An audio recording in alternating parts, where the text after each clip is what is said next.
Good morning. This is Nicholas Detman. I'm the Marketing Communications Manager for the West Bend Theater Company, as well as a member of its Board of Directors. So happy and excited that you get to join us here this morning.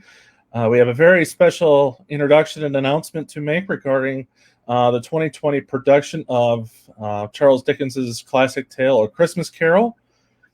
Joining me is the man who is going to be tasked to leading the cast and crew for this year's show, Alan Jordan. Alan, first, congratulations on being named director. Can you kind of tell us your excitement level to take on A Christmas Carol as the director? I'm pretty darn excited. A little nervous, but pretty excited.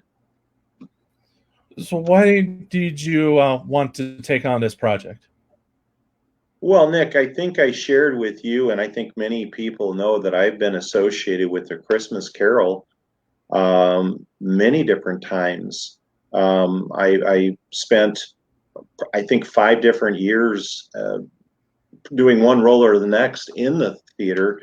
And then I actually got a chance to help behind the scenes with the Masonic Center in West Bend. And I even got a chance to play guitar one time for background music. So I've done a lot of roles, and I'd like to see this tradition continue. And it's cool to be able to help others to be on stage with this unique play. And what is it about this show that you've always liked to make you want to do it as many times as you have? Oh, this show has heart. This show has mystery and spirituality. It's got God. It's got redemption. I just love this show. It speaks to me on a very, very core level. Of the roles that you've played, which one have you did you seem to enjoy the most? I love being Ghost of Christmas Present. I had way too much fun doing that, and violated one of the major rules of stage, which was breaking the fourth wall. And how did that happen? What did you do? Well, they gave me the ability to sprinkle Christmas dust on people, and I chose to do that liberally. I think we had a certain someone that also took that to heart this year. Isaac played that part this year, and he definitely did not hold back throwing the Christmas dust on the crowd this year. So yes. I know I can speak for the board as well as Nancy. And we're so excited that you're taking on this project. I know I got a chance to meet you a couple years ago when you and I did Little Mermaid with the Hartford Players, and It was neat to get to know you then and kind of see you work, and then kind of gotten to know you over the years since then. So what has always drawn to you about being on stage and being a performer? Well, it's certainly a different way of expressing yourself, and over the years, when you do a role. To really do it, you have to actually leave who you are behind and become that other person. At least that's the way I believe it. I know there's a different line of thought on acting, but for me, the way I accomplished it was to become that other person. And that was one of the major things I've always liked about acting has a chance to do that. But I also liked acting because as busy as I was with young children, I was fortunate enough many times to have my son Alex on stage with me, who you also met in Little Mermaid. Yep. And Alex did Christmas Carol with me. Oh gosh, he was in that many years. Spam-A-Lot, he was with me on. Bye Bye Birdie, a lot of different things that we had the chance as father and son to do together. And I'll tell you what, that is another thing that really appeals to me about Christmas Carol, is it's not about individuals, it's about families. And over the years, I've not only experienced it myself, but I've seen other families, mother, son, daughter, father, come to work together and get the chance to have a unique bonding experience on stage. And it plays out very well because that emotion's already there. It's not created, it's there. And they get the chance to be that on stage with each other. So you got looking at your resume here, you got a pretty nice background in theater, an award-winning theater background too.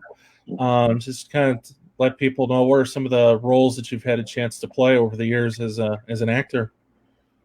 Well, I didn't list it on that resume, and I probably should have. You didn't ask me what my favorite role was yet, so I'll I get to had the chance. that. Okay, I did Captain Von Trapp in Sound of Music. Did Lloyd in Guys on Ice.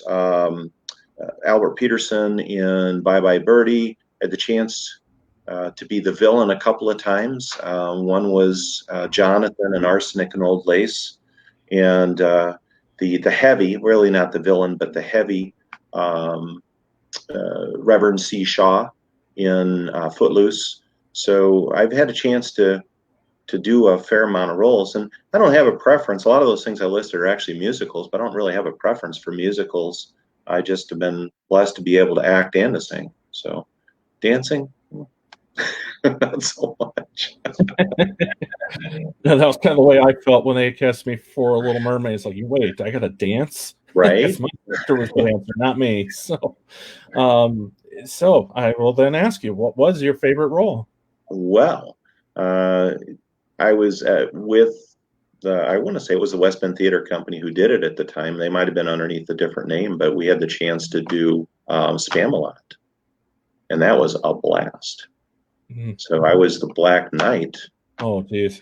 Yeah, I'm still getting memes shared with me years later about Black Knight memes. So that either meant that I needed to study my role harder, or else people remembered me in that role, and still think of me whenever they see the different Black Knight memes. And those who are Spamalot fans and Monty Python fans will know what I'm talking about on that. Absolutely. That's one I want to do someday too.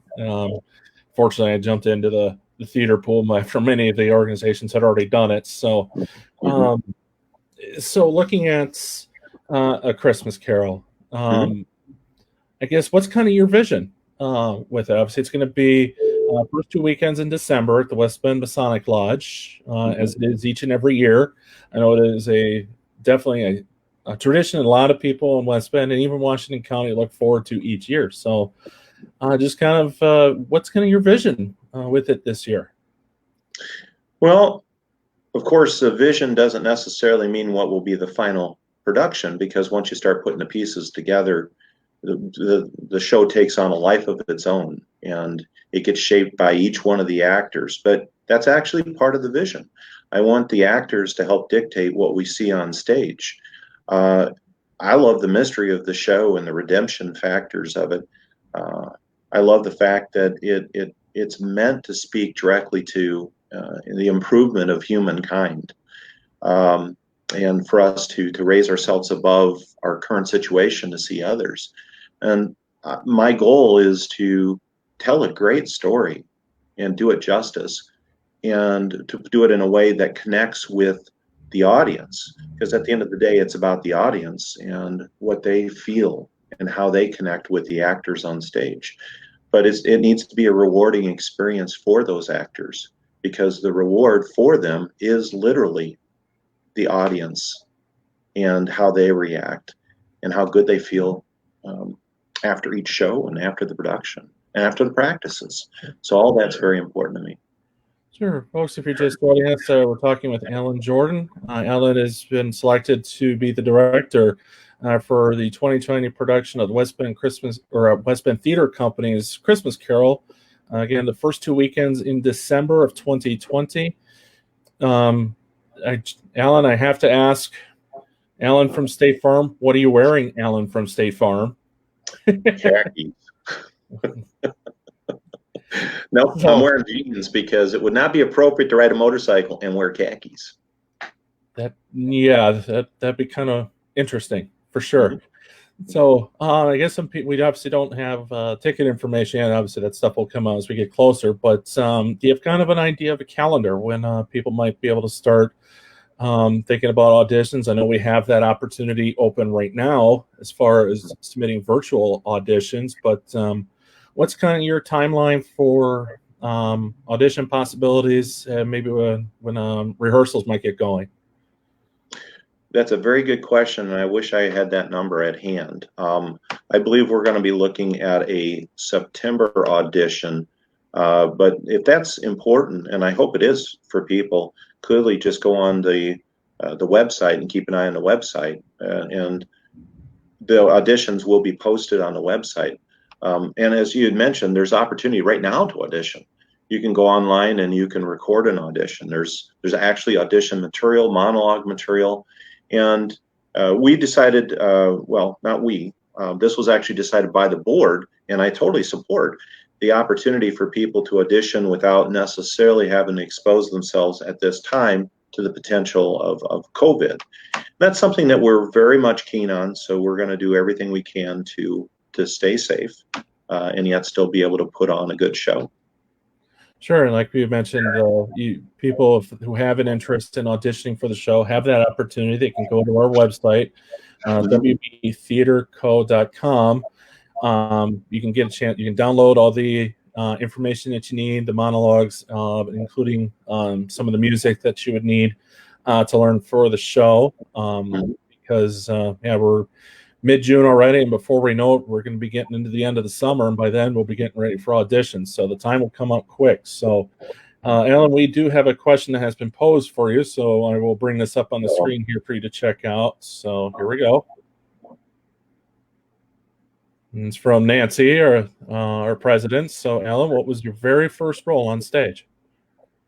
Wow. So I'm a lot older now. But I seem to recall being the Griffin in Alice in Wonderland. I think I was 4th grade. And I remember the most embarrassing part about that was having to wear hosiery. Well, yeah, you've had some interesting costumes. I know the armor that you had to wear for King Triton was certainly a fun choice. That was a challenge. That was a challenge. But yeah, that was that one. And then in high school, I did. I was the. They had a show called Get Smart, which was very popular in the '60s. A spy versus spy spoof, a James Bond spoof for people who are struggling with what that was. I'm sure the reruns are still out there, but so they had a stage production of it, and I was the professor who was the victim of the bad organization. So developing some type of weapon that they were going to use to conquer the world. And so I was in the first few scenes and then out, and then at the very end I was back. We're going to put a little notice here again from Nancy, kind of reminding people about the audition opportunities for the West Bend Theater Company and Christmas Carol specifically. But like we've talked about, you have a lot of you have a good strong background in community theater. Mm-hmm. What was it about? Why has community theater always been important to you? I mean, what does it offer to you that really makes you want to come back to it again and again? Well, there's a lot of people that I respect over the years in community theater, and Al Wallace would be one of those that I respect immensely. Not the only one, but I do respect him a lot. And one of the things that he pointed out that's neat about theater is that when you can, as a director, you can direct, but guess what? Once opening night happens, it's no longer your play. You're done. It's what is put on by the actors from that point forward. And it's a unique form of entertainment. You don't get that. And I just really like that about theater is it takes on a life of its own. And anybody who's been in play knows opening night is not like closing night. It changes, it morphs. It's like, oh gosh, that was something funny and I didn't know it. Oh, let's see how I can play with that tomorrow night. And gosh, that was not funny. And I didn't realize it. God, maybe I can do that in a serious way and have that connect better with the audience. And that's what live theater does, is it literally connects you with the audience. You have the chance to directly emotionally connect with an audience and get direct feedback as you're doing it. how cool is that? And we have the opportunity to do that at West Bend for the Christmas Carol. And so I really enjoy it. Yeah, for sure. As do I. It's you just the way you get to challenge yourself creatively too. And I'm sure you can feel the same way that the challenges that they in that lie with being community theater, and then seeing how people react and feeling how people react is also a lot of fun as well. So, Alan, I can't think of any other questions I have for you. So, I really appreciate you taking a couple minutes out of your time, out of your schedule. Again, folks, Alan Jordan is going to be the director for the 2020 production of A Christmas Carol. And that is the first 2 weekends in December of 2020. I do actually have one more question that just popped up to me. So, I mean, given everything that we've kind of gone through with social distancing, the COVID-19, I mean, just the idea of trying to get ready for a show, is that kind of add to the excitement a little bit and kind of add to that itch? It's like, we want to get back on stage and want to do something we love. So is this a neat opportunity for people to kind of have something to look forward to? Oh, absolutely. Absolutely. I mean, it's right now, talking to my theater friends and listening to the sentiment, they want to get on stage. We want to get on stage. We have people who are normal patrons. They want to be in theater. They want to watch this, any show. And so I actually feel an obligation to make a show that's worth watching for those people. And we're gonna get this. We're gonna do it the right way too. I mean, it's certainly every day something new comes out about the current situation that we didn't know the day before, and we're paying attention to that and want to make sure that we do the appropriate things. Keep people safe. Right. Put on a good show. That's right. Can't wait to turn the lights on stage. So, Alan, thanks again for joining us today. Again, I can speak for the board. I'm very excited that you're going to take on the challenge as the director of A Christmas Carol. Again, first 2 weekends in December at the West Bend Masonic Lodge. Ticket information obviously will come out as we get closer. So, Alan, thanks again, and we're looking forward to seeing what you come up with Christmas Carol in 2020. Absolutely. My pleasure. All right. Have a good rest of your day, Alan. Thank you. You too, Nick.